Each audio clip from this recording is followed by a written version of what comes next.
Welcome to another JournalNow.com high school football video, Coach's Clipboard Edition. I'm Joe Serrera, and I am joined by Reagan Raiders head coach Josh McGee. Josh, thank you again for joining us this week. Yeah, Joe, thanks for having me. Your Raiders, you know this, but not everyone watching may. Your Raiders are 4-1 in the Central Piedmont, 6-2 overall. The only two losses were to unbeaten Grimsley and East Forsyth teams, so we know you played a tough schedule. What did your team learn in those two games that can help you going forward these last 2 weeks of the regular season and in the playoffs, because those are the kind of teams you're going to see? Yeah, I think first and foremost, learned how to deal with adversity. We've had moments in games where things were really easy and, we were really successful in all three phases. And then, we've had a lot of moments throughout this year that where times have been tough. And especially in those two games against, some of the top talent and two teams in North Carolina. But I think just learning how to handle tough times. We talk about handling hard better. And so, keeping our composure and when things get tough, it's just a lot of things that I think we've learned that are, not only football deals, but life lessons as well. And, I think through those tough times, it's made us a much better football team. You've had to make some changes because of injuries and other factors. You're starting a sophomore quarterback. You're playing a freshman at tailback a lot in Jalen Moore and obviously the quarterback Jacob Smith. How have those kids responded to being thrust into bigger roles? Yeah, so I think it's important to note that Jacob's a freshman as well. Okay, I was going with the roster. Yeah, so I don't know why it says that, but I'll fix it. But a freshman quarterback and a freshman running back. Yeah. They're far more mature beyond their years, and the guys believe in those people. They believe in their work ethic. They see how they prepare every week, and I think Jalen having Zion Saunders as a senior running back ahead of him has made Jalen a much better player, and it's given him somebody to kind of look up to and watch how he prepares. And on the flip side, I think Zion Saunders has become a much better running back with Jalen Moore, pushing him in those practices and those games. And so it's been a great combination.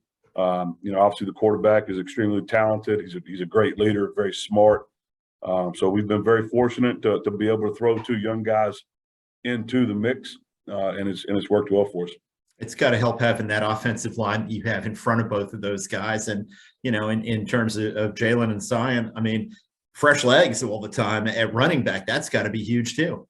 Yeah, absolutely. And, we're missing Kinston Crater, which was, when we lost Kinston in week 5, such a huge blow to our team. And, you're talking about another tremendous talent at running back. And, so with the injury of Kinston, kind of threw Jalen into the mix to give us that second back in our rotation.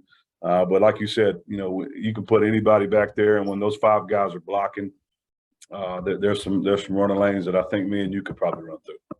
You may be, me, I don't know about, but I don't know, man. I hear you.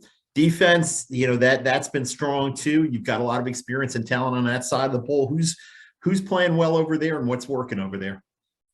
I think there's a lot of guys playing well. I think there's still tons of room for improvement on that side of the ball. And, due to some injuries and some things, we've had to move people around and have guys playing in some positions that are new. But, obviously when you talk about Reagan High School defense, you start with Samaj Turner and what he's able to do. And you look at his stats, and his stats aren't as, the numbers don't pop like they did last year. But at the same time, I think everybody has a plan to stop Samaj Turner, whether that's putting 2 guys on him, a tackle and a back chipping, whatever the case may be. You have to have a game plan for him, which in turn is kind of, I think, raised the level of play for everybody else. Nick Hall and Ezek Matus, our inside linebackers, have been solid.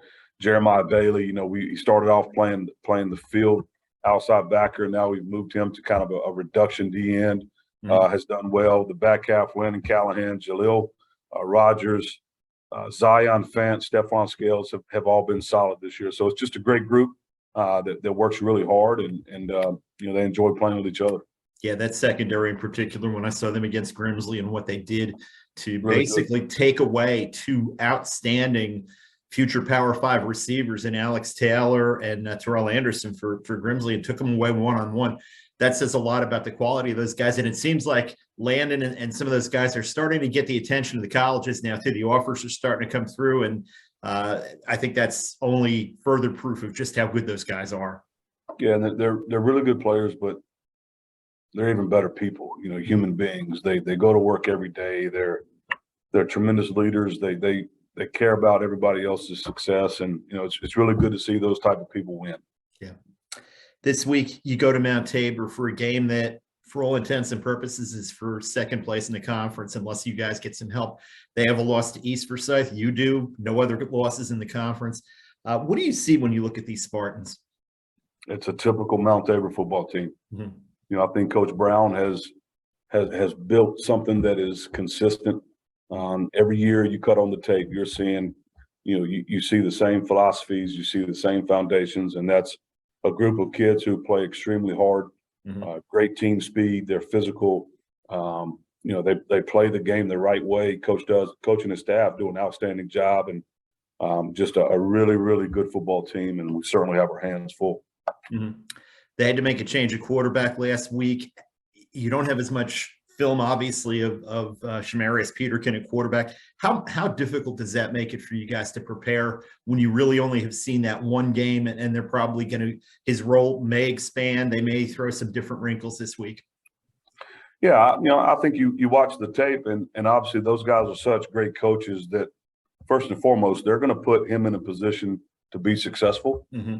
They know what he does really well. They know what his strengths and weaknesses are. Mm-hmm. And they're doing an outstanding job of playing to his strengths. And, again, we're preparing for them to add a little bit more to his plate every single week. Obviously, I think this is actually his third game that he'll get, be a quarterback with, I think he came in the first quarter at Davie and then played all 4 quarters last week. So right. We're preparing for them to kind of get back more into, what they like to do offensively. And, but again, they've taken their best player, who's an unbelievable talent, put him at quarterback, and now he touches the ball every single time. So that creates a little bit of an issue for you. Yep, I hear you.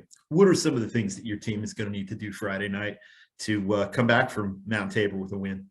Yeah, I think there's a long list of things that have to be done well in order to beat a team like Mount Tabor at Mount Tabor.